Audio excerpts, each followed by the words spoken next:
On continue donc notre parcours avec les nombres relatifs et aujourd'hui on corrige les deux activités sur les opérations et la partie de la leçon correspondante. Dans l'activité 1, c'est un jeu de dés. On a 7 participants et dans la première question, on nous demande de préciser pour chaque enfant s'il a finalement gagné ou perdu des points. Pour savoir s'il a gagné ou perdu des points, il suffit de respecter les deux règles qui sont énoncées dans le début de l'exercice. Donc si un nombre pair apparaît, on gagne le nombre de points indiqués. Si un nombre impair apparaît, on perd le nombre de points indiqués. Donc on a trois cas possibles.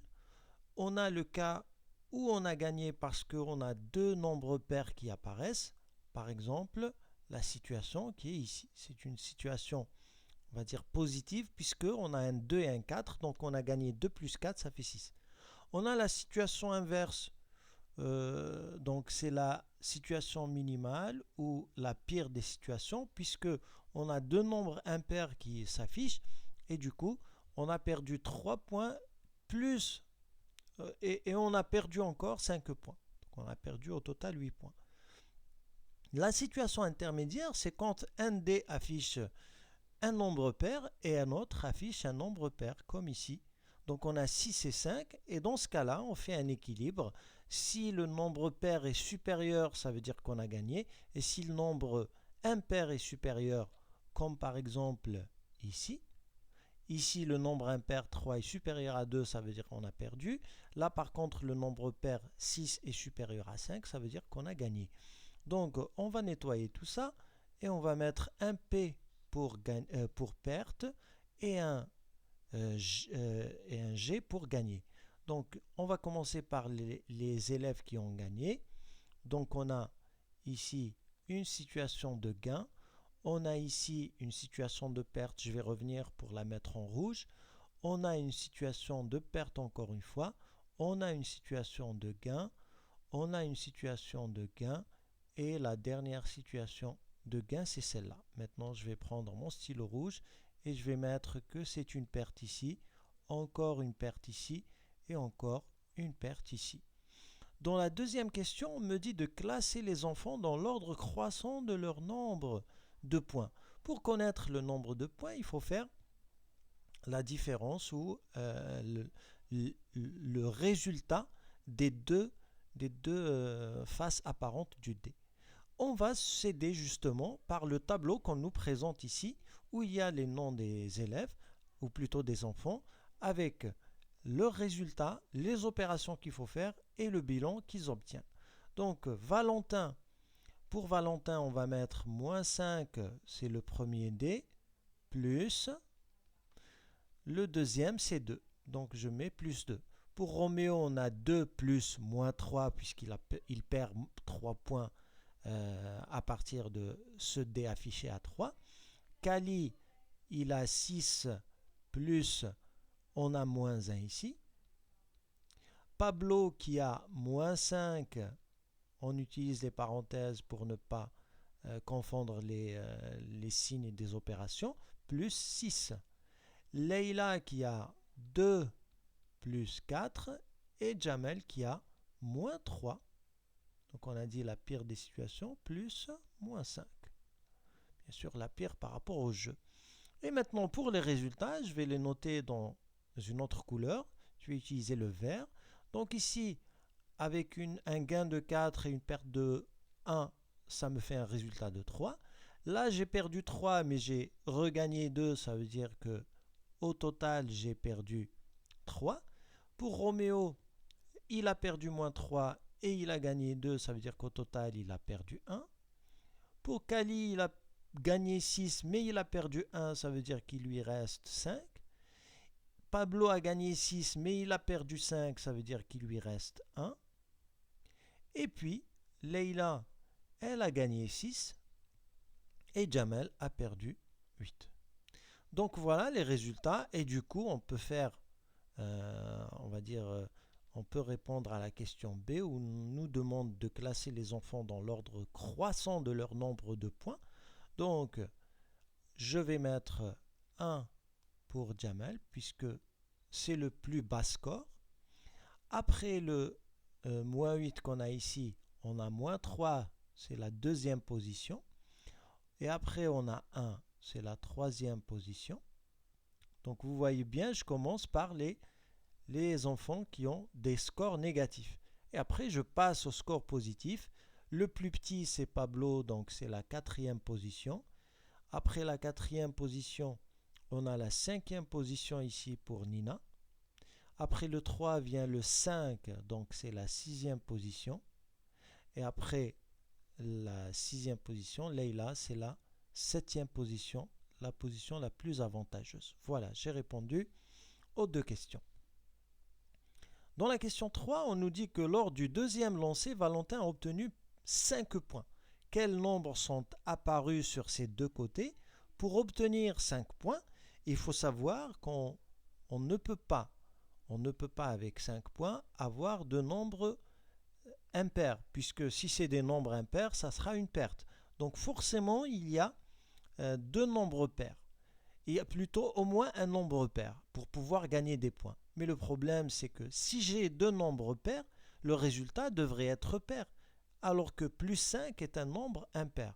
Donc forcément, j'ai un nombre pair et un nombre impair. Alors, puisque le résultat c'est 5, forcément le premier nombre pair, ça sera, qui représente le gain, c'est 6.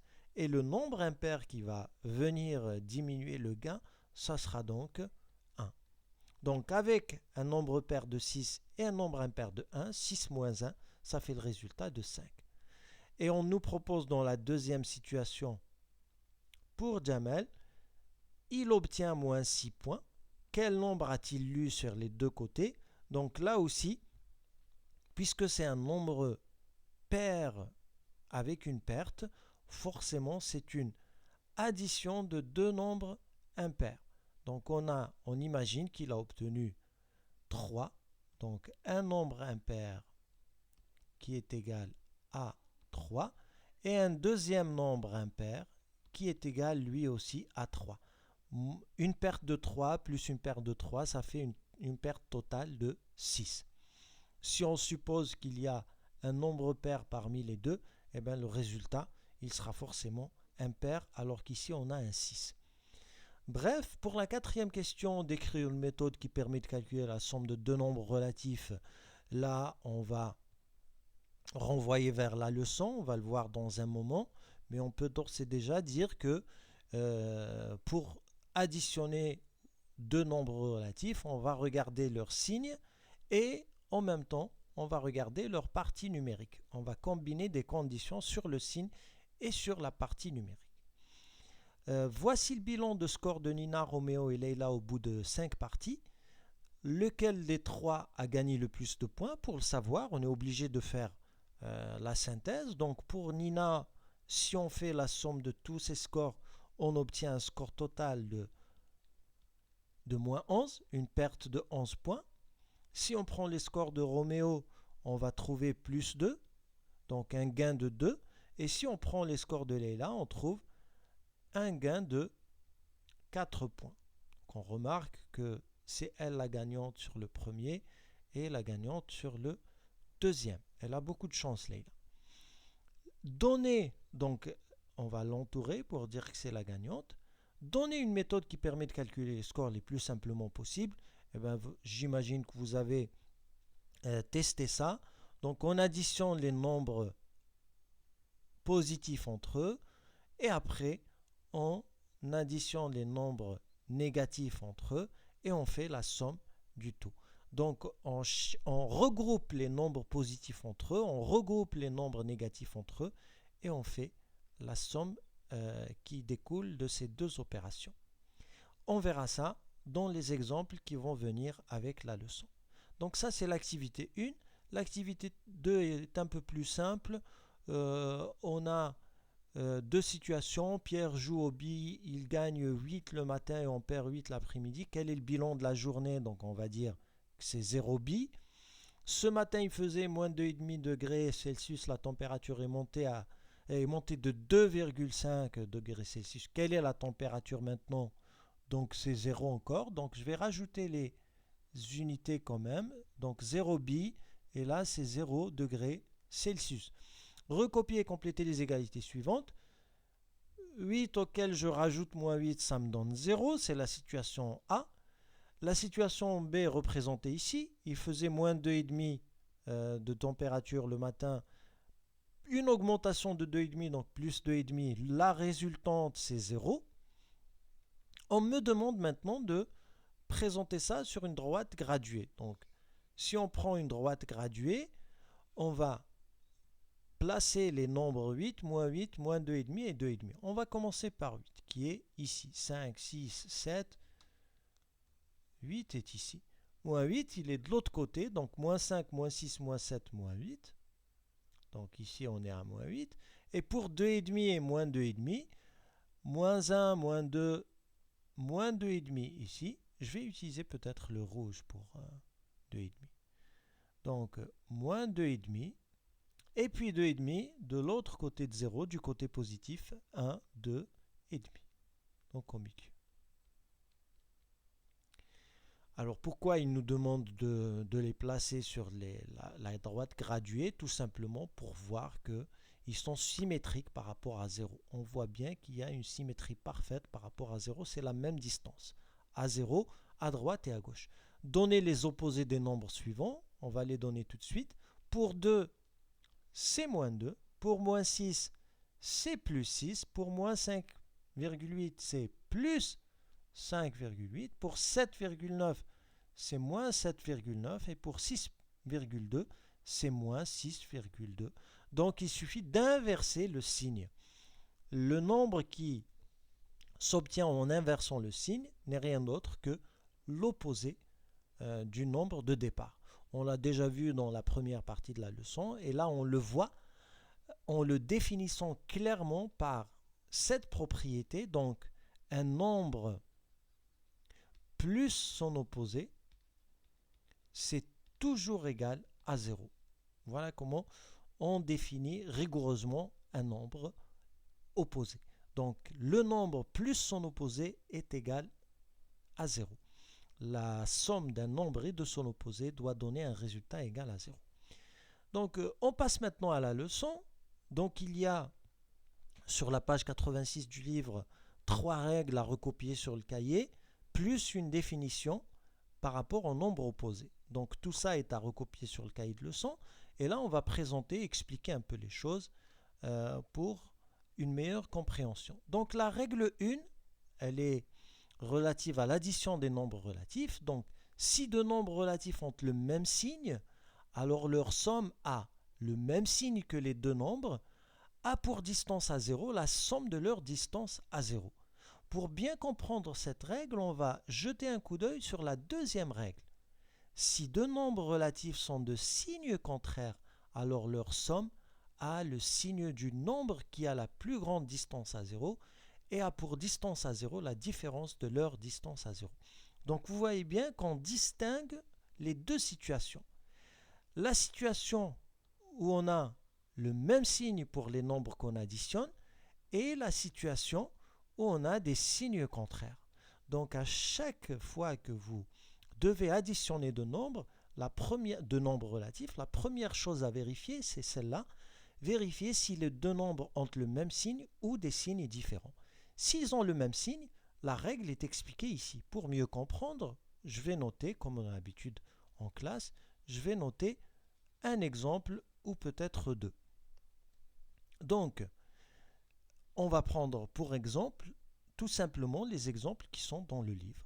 Donc, je vais rajouter un S et je vais écrire 2,3 plus 5,6. Donc on a ici deux nombres relatifs de même signe positif. Donc c'est deux nombres positifs. Et bien ici, vous savez déjà faire ça. On vous dit qu'il faut garder le même signe que les deux nombres. Donc c'est un signe positif qu'on peut ne pas noter. Et pour la distance à 0, j'additionne les deux. C'est-à-dire 2,3 plus 5,6, ce qui me donne 7,9. Mais vous allez me dire que là, on n'a rien appris de nouveau. Et c'est tout à fait vrai puisque c'est des nombres positifs et on a l'habitude d'additionner des nombres positifs. Maintenant, l'exemple qui devrait vous intéresser est le suivant. avec deux nombres qui sont tous les deux négatifs. Donc je vais prendre moins 3, je vais lui additionner moins 5. Et là, on me dit tout simplement que leur somme est négative, puisqu'on vous dit que c'est le même signe que les deux nombres, le signe du résultat. Donc je commence par mettre un signe moins, et on me dit que la distance à 0 du résultat est la somme des deux distances à 0. Ça veut dire que je vais faire la somme de 3. Je vous rappelle que la distance à 0 de moins 3, c'est juste 3. Et la distance à 0 de moins 5, c'est juste 5. Donc je vais additionner 3 plus 5. J'ai mis la parenthèse pour ne pas confondre le signe et la distance à 0. Et j'obtiens au final moins 8. Oula, on va enlever ça. Donc, j'ai le résultat ici. Bien sûr, la somme de deux nombres négatifs est forcément un nombre négatif. Pour déterminer sa partie numérique ou sa distance à 0, il suffit d'additionner les deux distances à 0. Donc voilà la méthode à suivre rigoureusement, sans faire d'erreur de calcul. Normalement, aucune addition de nombres négatifs ne pourra vous résister.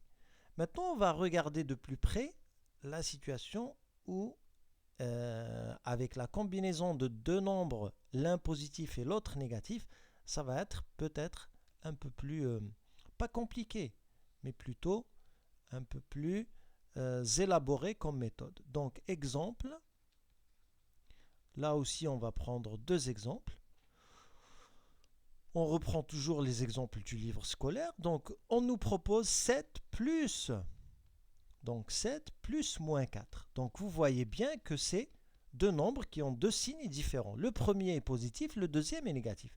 On me dit que le signe du nombre, du résultat plutôt, le signe de la somme, est le signe du nombre qui a la plus grande distance à 0. Donc, vous voyez bien que le concept de distance à 0 est très important quand on fait des additions sur les nombres relatifs.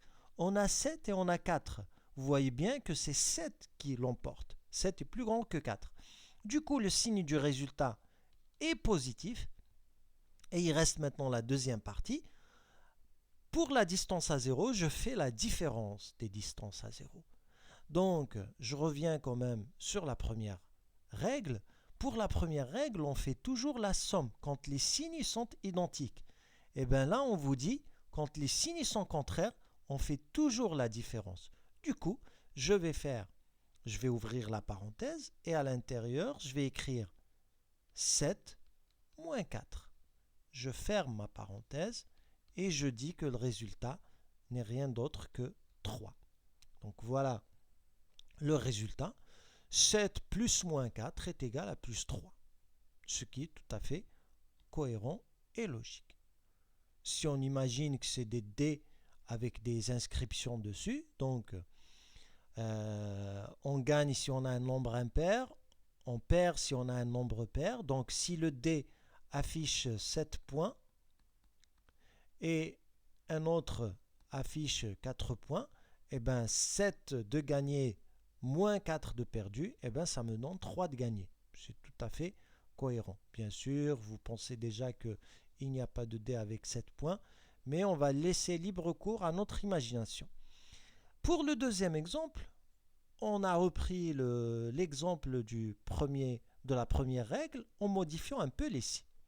Donc, on nous donne moins 5,6, et là je vais prendre la précaution de mettre des parenthèses, plus, on a 3,4. Je vais même rajouter le plus pour bien comprendre. J'ai deux nombres qui ont des signes différents, moins et plus. Du coup, je vais m'intéresser tout de suite à la distance à 0. 5,6 ici et 3,4 ici. Je vais l'écrire.